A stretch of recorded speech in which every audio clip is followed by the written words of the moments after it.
Nous sommes de retour dans le live de TV Finance. Merci d'être avec nous si vous nous rejoignez. Et comme convenu, nous allons suivre les tout premiers échanges du jour à la Bourse de Paris. Et pour cela, je suis en direct avec Eric Seban. Bonjour Eric. Bonjour. Bonjour, je vous remercie d'être avec nous ce matin. J'ai envie de vous poser deux questions Eric. La première, est-ce que le CAC s'est installé... Oui, bien sûr. Alors, est-ce que le CAC s'est installé dans une dynamique baissière et est-ce que ça représente finalement une dynamique de fond sur l'ensemble des indices européens et en particulier sur le DAX, Eric ? Non. Non. Là, pour l'instant, tout le monde joue à se faire peur. Il n'y a pas grand-chose de nouveau sur le fond. Oui, évidemment, ça baisse vite, mais ça avait baissé vite les fois précédentes aussi. Et puis, les raisons étaient juste différentes. Donc, à l'instant T, et graphiquement, il n'y a toujours pas de mise en place de tendance baissière. Il n'y a pas de signal pour ça. Le DAX continue d'évoluer dans une zone entre 15 000 et 16 000, comme je vous dis depuis des semaines, avec cette fois dans le bas une incartade, une tentative, mais qui a été stoppée sur 14 800.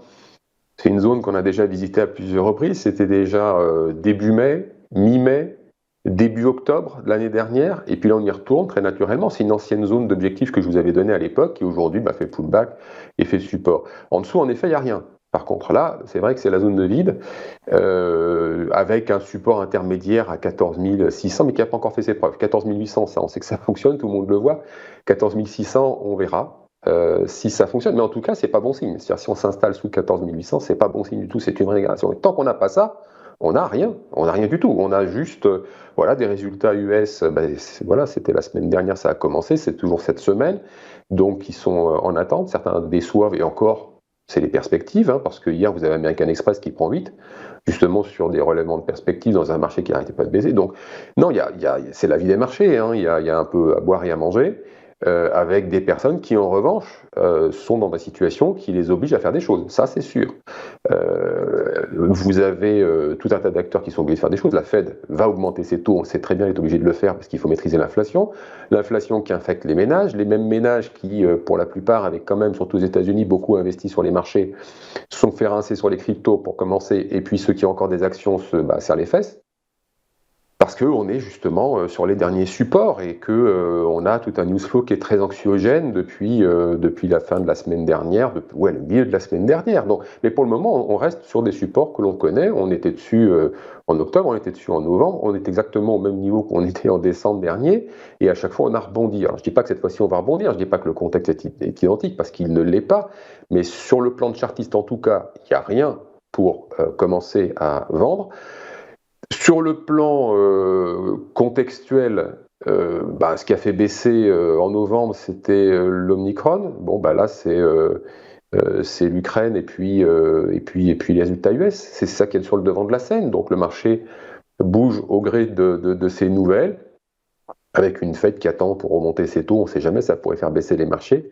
Des fois que certains ne seraient pas encore tout sortis. Bon, je suis mauvaise langue, mais on sait très bien que les marchés sont manipulés. De toute façon, tous ceux qui bossent dessus le savent, et puis tout le monde s'en fiche. Donc, il n'y a rien de nouveau sous le soleil. Les pros les plus prudents vont quand même payer des options qui coûtent cher parce que la volatilité a beaucoup augmenté, mais le marché n'est pas un casino. Donc, c'est normal, ils payent. Il y a ceux qui sont plus joueurs qui ne vont pas payer, qui vont parier sur un énième rebond. Les particuliers qui ne savent pas utiliser les outils de couverture, c'est encore eux qui vont ramasser comme d'habitude. Je vous dis, rien de nouveau, à part peut-être un graphique qui nous donnera le vrai message, parce que tout est là finalement, on entend un peu tout et son contraire. C'est la raison pour laquelle moi je fais plus de swing depuis plusieurs semaines, je vous l'ai déjà dit à plusieurs reprises, le graphique ne parle pas. Tant qu'on reste dans cette zone 15 000, 16 000, il n'y a pas de directionnel. Voilà, on est en bas de la zone, très bien, pour des raisons différentes, ok. Maintenant on attend la suite, et puis si on veut travailler les marchés dans cette période-là, je ne saurais trop expliquer qu'il faut, quand on a un portefeuille action et qu'on est en haut quand la volatilité est faible, acheter des puts pour le cas où ça baisse, parce que justement, on est dans un range, donc a priori, ce qu'on fait, c'est plutôt le ping-pong dans les ranges. Donc quand on est en haut, la vol est peu chère, on achète des puts pour couvrir son portefeuille dans le cas où on est vers le bas. C'est ce qu'on fait tous les pros depuis des mois. Donc pour l'instant, ils ne sont pas obligés d'agir. Si on casse la zone, je pense qu'en dessous, ils vont commencer à être un petit peu mal. Encore qu'ils sont certainement en train d'acheter, ils ont déjà commencé à acheter des couvertures dans le bas de la zone, même si c'est cher, parce que justement, le climat laisse quand même présager que ça pourrait craquer. Et vous savez, je ne serais pas très étonné qu'on nous remette encore un coup de poudre de la Fed.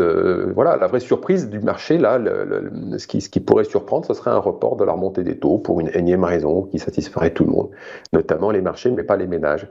Voilà, donc de l'intraday pour travailler, et puis je ne pense pas que de toute façon, aujourd'hui, ça va beaucoup bouger. Vous avez la zone 300-350 qui peut être le plafond pour aujourd'hui. Peu d'initiatives sans doute en attendant les propos de la Fed. Et puis, pour y aller, il faudra s'extraire de la zone dans laquelle le DAX latéralise depuis lundi soir, c'est-à-dire 15 000, 15 250. C'est un petit peu ce qu'il essaye de faire pour le moment. Voilà, on arrive à 300. 300, 350, je pense que c'est la zone haute du jour. À moins d'un énième contre-pied sur les vendeurs. Tout est possible, c'est toujours comme ça sur les marchés. Ce qu'il faut, c'est pouvoir naviguer en étant préparé. Et pour ça, il faut de la méthodologie. C'est sûr qu'il y aller comme ça au doigt mouillé en suivant les gars sur Twitter, c'est pas une super idée. Enfin bon, ça, chacun fait ce qu'il veut. D'accord, donc en fait, si je comprends bien, le DAX semble un petit peu décorrélé de l'environnement macroéconomique dans lequel on est, environnement macroéconomique où toutes les prévisions de croissance sont revues à la baisse, les prévisions d'inflation sont revues à la hausse. Du coup, vous me dites que ça latéralise, qu'il n'y a pas de raison que la tendance observée à court terme, qui est baissière, je viens de voir votre graphique, hein, la tendance à court terme est baissière.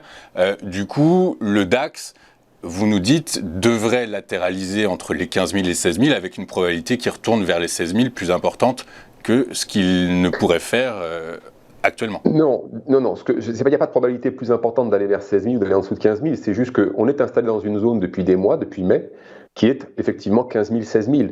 Et donc, ce que je dis, c'est que pour le moment, on n'a pas de tendance, puisque justement on latéralise depuis des mois. Évidemment, les mouvements paraissent importants à l'intérieur de ces zones, et ils le sont, mais ce ne sont que des mouvements, ce ne sont pas des tendances. Donc pour l'instant, il n'y a pas de tendance, il n'y a pas de directionnel.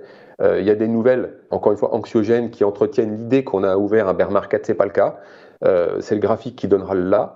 Et puis est-ce que les marchés sont décorrélés de l'économie? Oui, mais ça fait longtemps. Ça fait longtemps que c'est comme ça. Ils sont dans leur propre monde, dans leur propre temps, dans leur propre vie. Avec une valorisation qui n'a rien à voir avec le prix des entreprises. Les entreprises, c'est le temps long, les marchés, c'est le temps ultra court. Et donc, c'est pour ça qu'on ne peut pas attendre trouver des raisons fondamentales au mouvement des marchés. Il n'y en a pas. Ça fait très longtemps qu'il n'y en a plus. Les marchés d'aujourd'hui ne sont plus du tout comme ils l'étaient avant. Un reflet de l'économie parce que les marchés bougeaient avec les transactions majoritairement sur les actions. Aujourd'hui, 2/3 des transactions quotidiennes, c'est sur les produits dérivés. Donc, on est dans un autre monde. Ça n'y a plus de lien. Ok, très clair. Merci beaucoup Eric d'avoir été avec nous ce matin. Je vous remercie pour votre analyse sur le DAX. On marque une pause et on se retrouve tout de suite après avec les Market Movers et Bernard Pratt d'Esclos. À tout de suite sur Téléfinance.